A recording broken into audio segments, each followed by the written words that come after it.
Hey guys, Locally Lost here. Got some Lapis Lazuli. This beautiful blue stone with the Pyrite Flakes. Gotta love it. So old. Goes back in ancient times. They used to use it as a dye. Even Michelangelo used it in the Renaissance period as a blue dye. I believe the Egyptians even crushed it up and wore it as makeup. And it's also been mentioned in the Epic of Gilgamesh, the oldest piece of literature known to man, multiple times. I love lapis. It's a very beautiful stone. Calcite, pyrite, and this blue mineral. It's amazing. Very soft too. Very soft.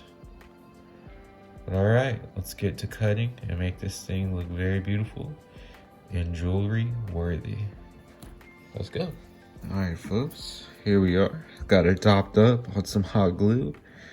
Gonna go ahead and put it on the 80 grit Amazon disc. And let's just get it shaped out.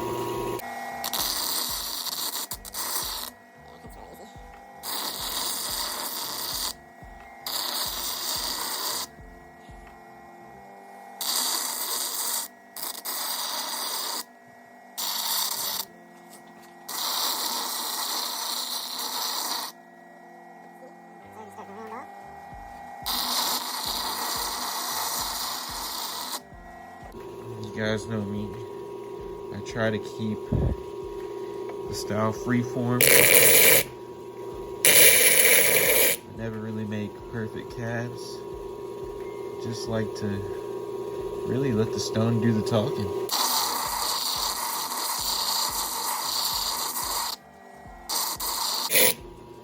Alright, let's work on this. I'm gonna get it in the time lapse.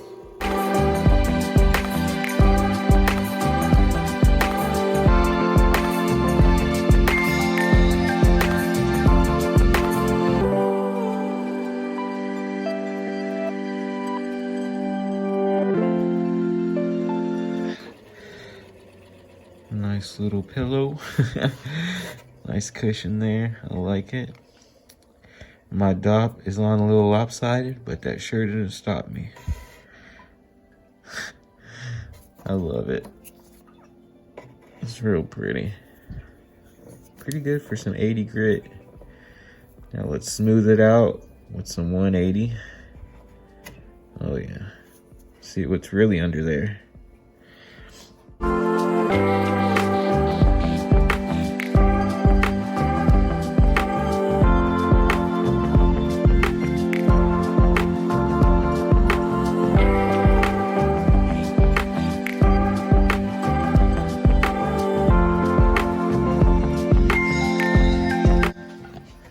Nice and quick with the 180. Got my dome going.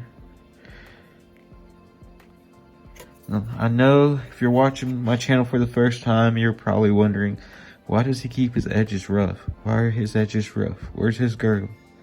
It's because I electroform these stones I'm cutting. And when I leave them rough like that, the way I electroform, it's just my style. I just love the way it looks when that's electroformed over. It's really detailed. You can see all the cuts and it's just really nice. And the copper grabs better too when there's a bunch of cuts in there. It just looks so much better. Like all this texture is going to be showing through the copper. It's beautiful. Gives it a real natural look. That's my style. All right, on to the 300.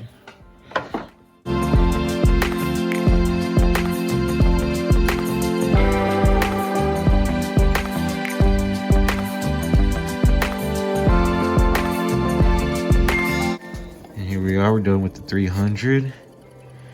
Now these colors are really starting to pop. See that pyrite real good? The white calcite. Yeah, it's starting to pop. That blue's coming out. Lapis polishes up rather quickly too. This is a quick cab. All right, on to the silicon carbide bath.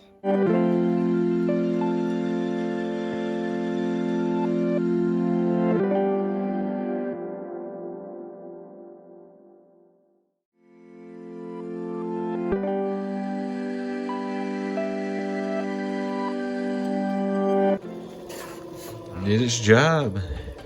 Noticeable difference. 500 grit silicon carbide on the EV foam. Look at that color. That is popping. Gosh, nice dome too.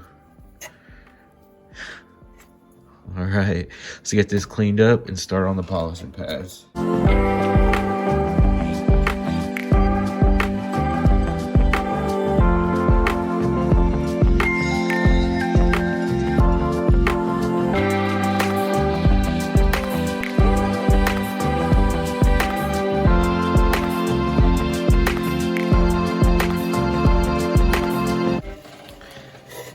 325 in the past.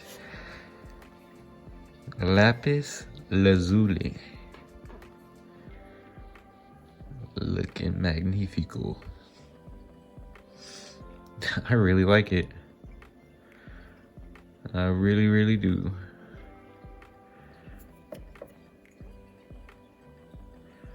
All right, on to 600.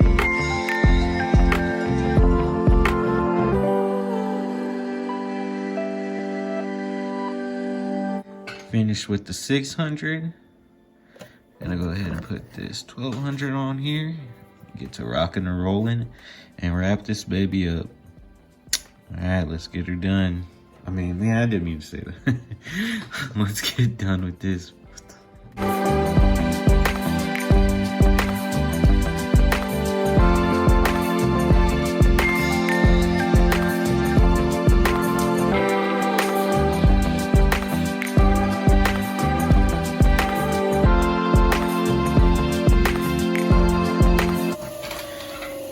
Great polish with a 1200 grit polishing pad.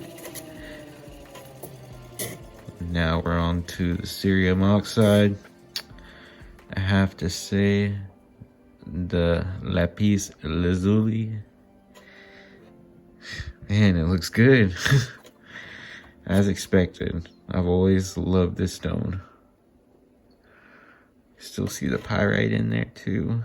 That's what I was real worried about. I wanted lots of good cuts of pyrite in there, and there's plenty.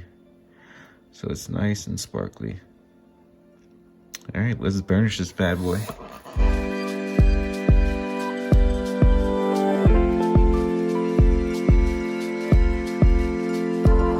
And here is the finished Lapis Lazuli. Mirror polish. Look at that. What a pyrite sparkling. I love it.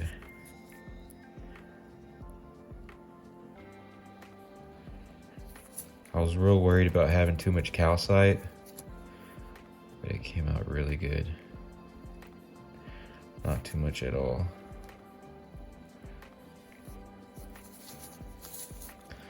It's gonna look great.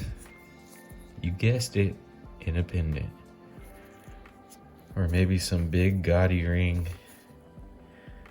Who knows? It's up to the customer. Yeah, your lapis lazuli. Very pretty stone. Just admiring it here. I'm looking for scratches, and I don't see any. Mohs hardness of a 5, so cuts really nice and easy. Well, all right, guys. Thanks for tuning in. Make sure to subscribe. Next video, I'm gonna be making an opal ring. It's gonna be a custom opal ring for a customer. Gonna have to get that ready. Gonna electroform that together. And I got some jewelry going in the bath right now I gotta pull out. We'll reveal those as well. But thanks again. Good day and good night. And I'll see you on the next one. I'm out.